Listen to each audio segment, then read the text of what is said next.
حرمین شریفین کے حوالے سے میں اتنا عرض کروں گا، اللہ کے فضل و کرم سے حرمین شریفین کی حاضری مجھے نصیب ہوئی۔ اللہ تعالیٰ ہر مسلمان کو نصیب کرے۔ جوک در جوک لوگ اس وقت حرمین شریفین جا رہے ہیں، میں اگر مختصر دریا کو کوزے میں بند کروں، جب آپ حرمین شریفین جاتے ہیں ایک بات تو یاد رکھیں، حرمین شریفین جانا یہ پیسے کی بات نہیں ہوتی، یہ طلب کی بات ہوتی ہے، یہ چاہت کی بات ہوتی ہے۔ جو بندہ ہر وقت اللہ اکبر کے صدائیں بلند کرتا ہے اور جب ہر وقت تصور میں رہتا ہے کہ مجھے کعبے کا نظارہ کب ہوگا، کعبے کا طواف کب نصیب ہوگا، صفا مروہ کی صحیح کب نصیب ہوگی اور حجر اسود کو سلوٹ کب نصیب ہوگا، تو جو اس خیال میں رہتا ہے، اس مستی میں رہتا ہے،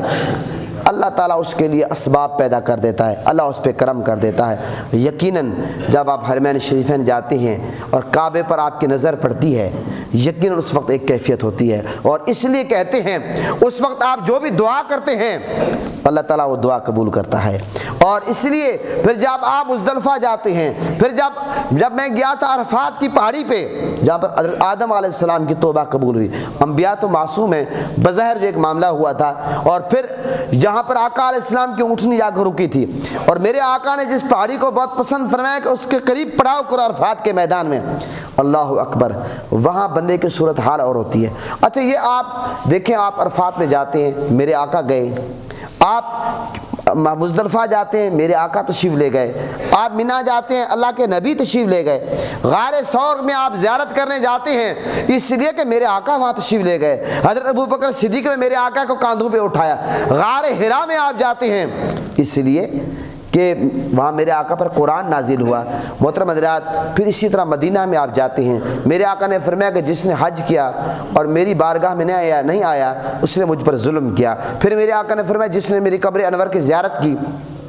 من زار قبری وجبت لہ شفاعتی، اس پر میری شفاعت واجب ہوگی۔ اور پھر آپ یہ جانتے ہیں کہ مکہ میں جس طرح کہتے ہیں جلال ہے اور مدینہ میں جمال ہے، اور یہ سارے معاملات، اور پھر مکہ شریف میں، حرم شریف میں 1,00,000 نماز کا ثواب ملتا ہے۔ لیکن یہاں پر میں یہ بھی عرض کرتا چلوں کہ جب آپ مسجد نبوی شریف میں جاتے ہیں، آقا علیہ السلام نے ایک دعا مانگی، آقا علیہ السلام نے مکہ شریف ایسے تو نہیں چھوڑا، میرے آقا نے فرمایا مکہ تو مجھے بڑا پیارا ہے، اگر یہ لوگ مجھے مجبور نہ کرتے میں تجھے کبھی نہ چھوڑتا۔ پھر جب میرے آقا مدینہ پہنچتے ہیں، آپ کو پتہ ہے کہ مسجد نبوی شریف اور مدینہ کو میرے آقا نے حرم قرار دیا ہے، اور میرے آقا نے ایک دعا مانگی ہے۔ حضرت انس حدیث کے راوی ہیں، آقا علیہ السلام نے دعا کیا فرمائی؟ میرے آقا نے فرمایا اے اللہ مدینہ منورہ میں اس سے دگنی برکت عطا فرما،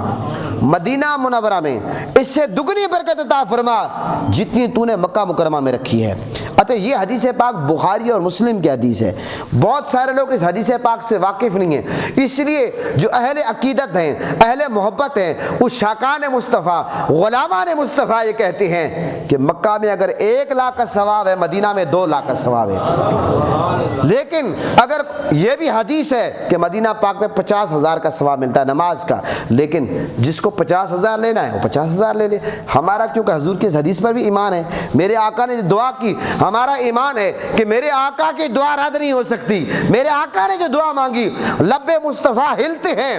وہ دعا پہلے قبول ہو جاتی ہے ہلنے سے قبل، اس لیے مدینے میں ہم زیادہ اس لیے کہتے ہیں کہ 2,00,000 کا ثواب ملتا ہے۔ تو یہ اپنی اپنی بات ہے۔ محترم حضرات، پھر آپ دیکھیں مدینہ پاک کی بہاریں، مدینہ پاک کی خوبصورتیں، وہ ممبر کی آپ زیارت کرتے ہیں، میرے آقا نے فرمایا یہ ممبر مجھ سے محبت کرتا ہے۔ جب حضور کے لیے ممبر تیار ہوا تو حضور کی جدائی میں ممبر رونے لگا، میرے آقا نے اس کو سینے سے لگایا۔ پھر آپ ریاض الجنہ دیکھیں جس کو میرے آقا نے جنت کا ٹکڑا قرار دیا۔ پھر آپ دیکھیں مسجد قبلتین جاتے ہیں، کیوں جاتے ہیں؟ کہ حضور کے قدم لگے، نسبت کی بات ہے، اور میرے آقا کے قدم لگے ہیں، میرے آقا ظہر کی نماز پڑھا رہے ہیں، دوران نماز قبلہ تبدیل ہوا، جس طرح میرے آقا گھومتے گئے، صحابہ کرام گھومتے گئے۔ پھر آپ مسجد قباء جاتے ہیں جو اسلام کی پہلی مسجد ہے، جو میرے آقا نے خود تعمیر کی، جہاں پر اگر آپ جاتے ہیں تو 2 نفل پڑھنے کا ثواب، مقبول عمرہ کا ثواب ملتا ہے، سبحان اللہ۔ پھر آپ دیکھیں سید الشہداء حضرت امیر حمزہ کی بارگاہ میں جاتے ہیں تو پھر میرے آقا نے فرمایا یہ جبل احد پہاڑ کے متعلق یہ ہم سے محبت کرتا، ہم اس سے محبت کرتے ہیں۔ وہاں پہ جنگ احد ہوئی، میرے آقا کا دانت مبارک شہید ہوا، بہت سارے صحابہ کرام کے وہاں مزارات ہیں، وہ جنگلہ جو لگا اس کے اندر، لیکن سید الشہداء حضرت امیر حمزہ رضی اللہ عنہ جو میرے آقا کے چچا ہیں، سید الشہداء حضرت امیر حمزہ کا وہ مقام ہے، آپ کو پتہ ہے کہ کہتے ہیں کہ جس نے نبی پاک کو منانا ہو وہ پہلے سید الشہداء حضرت امیر حمزہ کی بارگاہ میں جائے، عرض کرے سید الشہداء کا واسطہ، سید الشہداء حضرت امیر حمزہ کا واسطہ میرے آقا کی بارگاہ میں پیش کرے۔ جس نے میرے آقا کو منانا ہو وہ سید الشہداء کی بارگاہ میں جائے، اور جس نے خدا کو منانا ہو وہ مصطفیٰ کی بارگاہ میں جائے۔ اور پھر آپ یہ دیکھیں غزوہ احزاب جا ہوا، ساری نسبتیں، پھر آپ دیکھیں جنت البقیع یا 10,000 صحابہ کرام کے مزارات تھے۔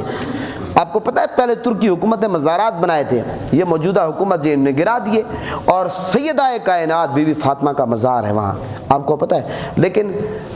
لوگ اندر جاتے ہیں جنت البقیع میں اندر نہیں جاتا، مجھے ایک بزرگ نے، مجھے پیر و مرشد نے روکا ہے، کیونکہ اندر ان لوگوں نے رستے بنا دیے، اب پتہ نہیں کتنی نیچے قبریں ہیں، کیونکہ وہ قبروں کو ختم کر دیتے، کوئی پتہ نہیں چلتا،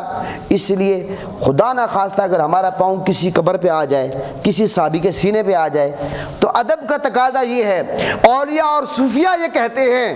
کہ آپ جنت البقیع کے دروازے پہ کھڑے ہو جائیں، وہاں سے آپ دعا کریں، ادب کا تقاضا یہ ہے۔ بہرحال بہت سارے لوگ جاتے ہیں، ان کے پاس اپنے دلائل ہوں گے، بہرحال مدینہ کی بڑی یادیں ہیں، اور مدینہ سے جدائی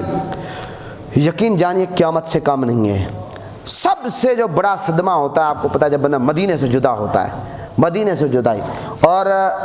ناظرین میں ایک بات یہ بھی عرض کرتا چلوں، جس دن ہم نے آخری طواف کیا تھا خانہ کعبہ میں، بارش ہو رہی تھی، اللہ کو حتیم کے دیوار کے ساتھ میں کھڑا تھا اور پرنالے سے پانی آ رہا تھا۔ محترم حضرات، اللہ تعالی ہم سب کو یہ باتیں بتانے کا صرف مقصد یہ ہے کہ یہ تو آپ کو معلومات ہو۔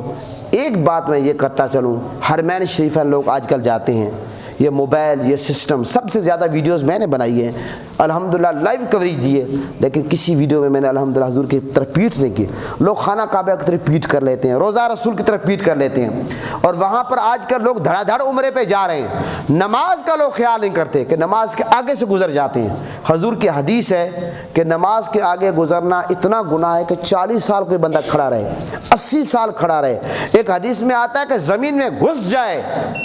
اگر اس کو پتا ہو کہ نماز کے آگے سے گزرنا کتنا گناہ ہے، لیکن وہاں پر کوئی کہے میری مجبوری ہے، لیکن وہاں اس چیز کو گناہ سمجھا ہی نہیں جاتا، بر لوگ دھڑا دھڑ آگے سے گزر رہے ہیں۔ تھوڑا سا خیال رکھنا چاہیے، کوشش کرنی چاہیے بندہ بچنے کی، انشاءاللہ بندہ بچ جاتا ہے۔ تو یہ سارے اور ننگے سر لوگ نماز پڑھتے ہیں، ایک تو احرام باندھا ہوا ہے، ایک بغیر احرام کے ننگے سر وہاں فیشن بنا ہوا ہے، اس چیز کا خیال رکھنا ہے۔ جو لوگ جاتے ہیں خاص طور پر وہاں ایک بات یاد رکھیں، اگر آپ اللہ رسول کی بارگاہ کا ادب نہیں کرتے، خانہ کعبہ روضہ رسول کا ادب نہیں کرتے،